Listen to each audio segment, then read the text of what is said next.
I'm your host, Bree, and this is your host, Chris. Hey guys! Welcome to episode 2. Last episode, we talked about understanding your triggers. We'll be reading out of the book, One Step Closer to Healing. So, what is identifying coping strategies?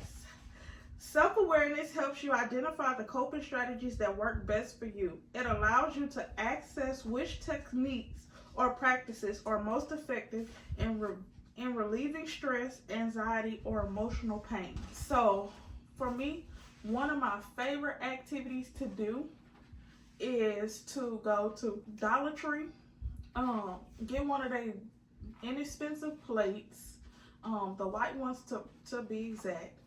Get a marker, write everything that I need to let go of on the plate.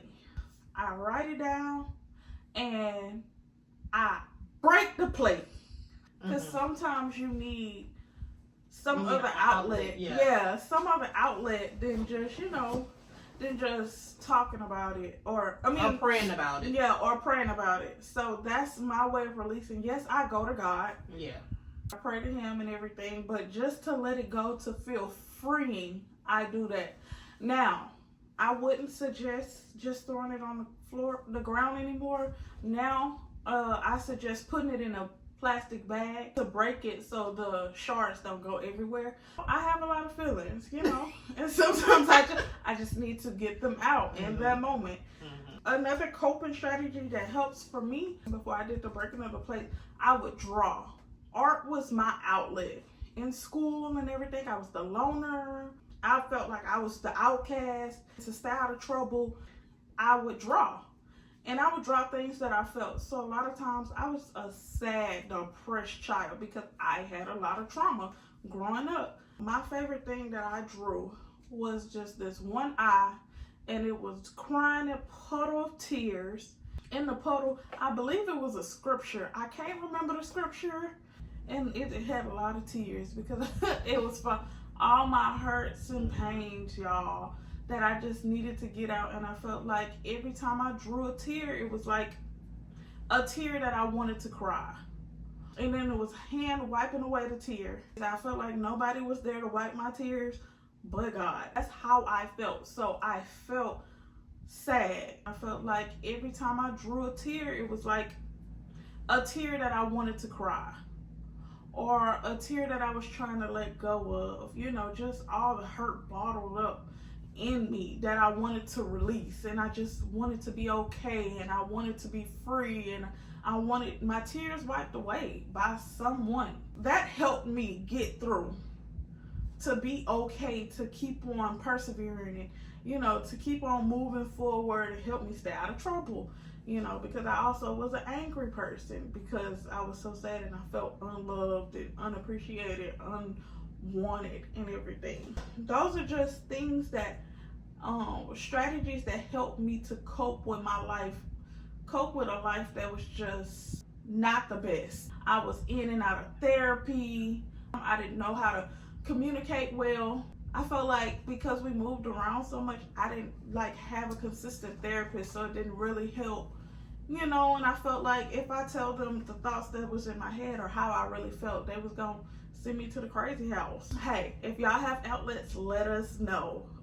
You can help somebody else. Yeah, this might help somebody else and everything. We'd like to hear what it is. Hey, we might want to try those things too. Exactly. We're always open. Would you like to add anything? I do. Okay. The healing activities chapter will help you to find some coping strategies inside of One Step Closer to Healing. There's creative expressions, volunteering is art therapy. She talked about some of the things that are in healing activities. So if you do have the book and you can't think of anything that's a coping strategy that's just like right off the dome that you already do or that you're interested in trying, looking up healing activities will help you get some more ideas. For me, going into my coping strategies, I will write. I hadn't done it in a long time, and I think it's because I was sad for a long time. I'll write the things that I'm believing at that moment, how it has made me feel. If I'm in a situation where bad things are to come, or I'm feeling uncertain and I'm gonna write all these uncertainties down. This person don't care about me, they don't love me, they don't want to see me, they're not worried about me, blah, blah, blah, blah, blah, blah, blah, blah. And then I go and revisit it later and be like, put a strike through there because they do care. Put a strike through there. And that helps me to mitigate my emotions. So when you didn't write, how did you feel at that time? Do you feel like you were getting over anything, or do you feel like you were more depressed or something? I didn't feel. I have shied away from being emotional for a lot of my life. So dealing with them at a later age and allowing myself to be vulnerable is different. Other ways I cope, verbal. I'll call my friends. I will admit that I will call someone that's going to co-sign with me if I don't want to hear anything different. Yes, she will. And then once I have my backpack of co-signing person, I'm gonna go foolishness. Once I have my support, then I'll go to my other friends with my support, because I'm like, we're gonna beat the allegations. Because I got a buddy that believes like I do. Don't always work that way.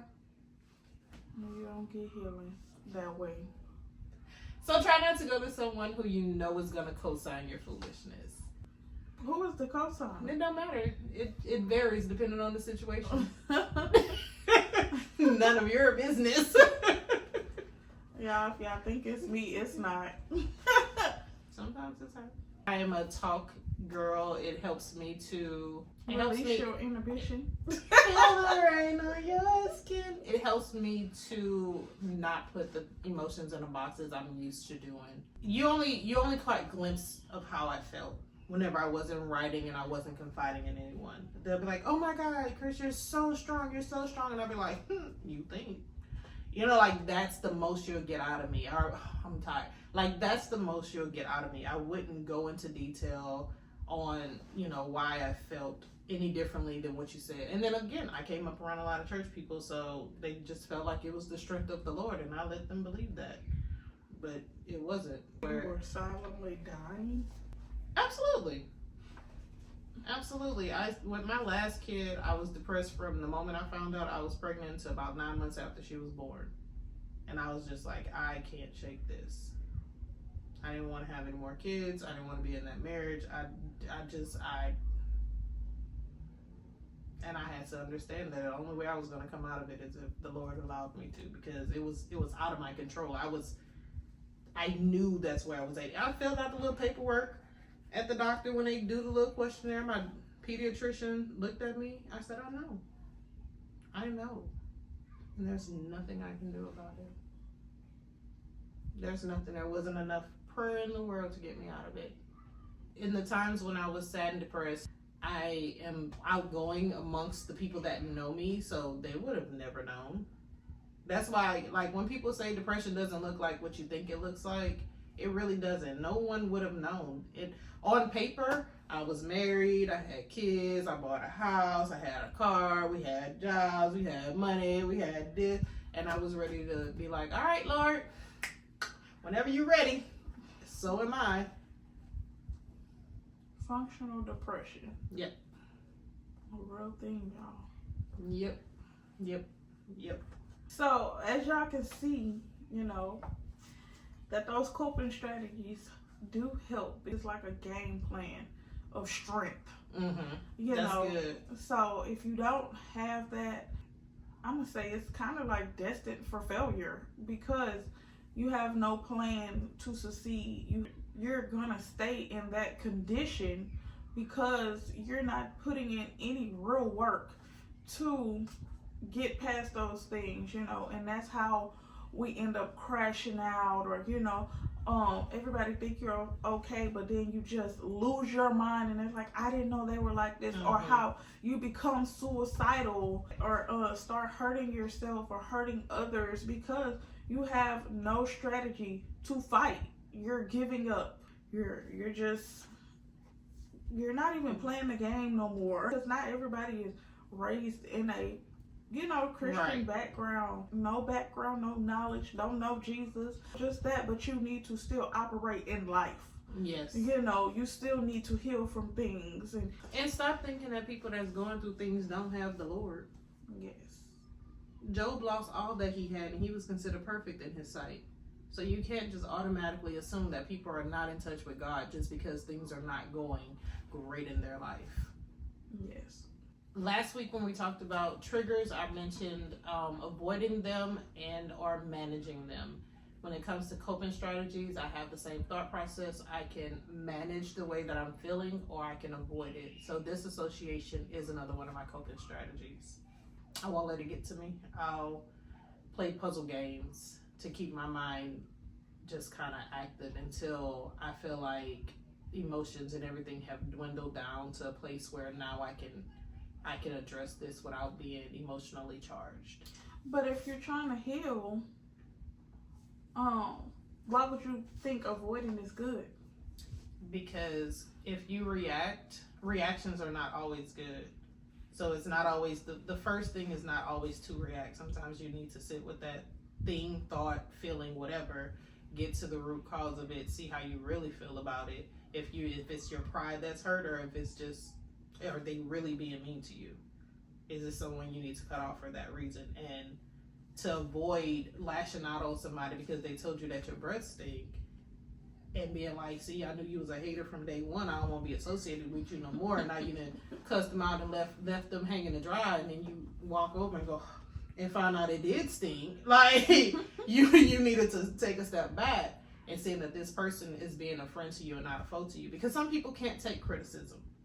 They cannot take it. They think that you're coming for them personally and their personal traits of themselves. And if that's you, where no one can tell you any wrong that you're doing, the first thing you need to do is back up. Don't be reactive. Yes, because I tell them type of people that they were born to be offended. They just love to be offended. And some people do. It love gives to be them offended. Yeah. If they live in a state of sustained rage, then yeah, they love to be offended. They ready to read you to filth. It's a difference between avoiding and never returning to that situation and avoiding and going back. You avoid and you disassociate, you de-escalate, you move away from it, but you always go back and revisit it to see if there's some actionable steps that you need to take. Do I need to go back and address this person? And then sometimes you did lash out and you may need to go back and apologize because you were wrong. So that's why I disassociate. I used to disassociate to a point where I never addressed the thing. So, that one failed thing and now, everything then bust open. But now it's more so to protect that person because I don't want to say anything that I can't take back. People always tell you, oh, when you're angry, you're going to say how you really feel, baby. And you'll never know because even though I still feel that way, there's a way for me to tell you where it's not harmful. So in some ways, disassociation is good and beneficial in healing. Mm-hmm. It's if a coping strategy. If you go back and right. And revisiting, you're doing it in a healthy way, not just avoiding the situation or avoiding healing. Correct. Okay. Correct. Okay, I understand. I think that's good. And see, that's how we go together. And got one step closer to healing. No, one step closer to understanding. Yes. We'll see you guys in episode 3 where we're talking about motivation for change. Please let us know your thoughts, your opinions, your coping strategies. We would like to try out new things. I hope this really helped. And that's today's episode. Don't forget to like, comment, or subscribe to our channel and find us all around social media at One Step Closer To. Thank you for listening to our podcast. And remember, healing takes time, but together we can take it one step at a time. One step closer to understanding, one step closer to growth, one step closer to strength, one step closer to courage, and most of all, one step closer to healing.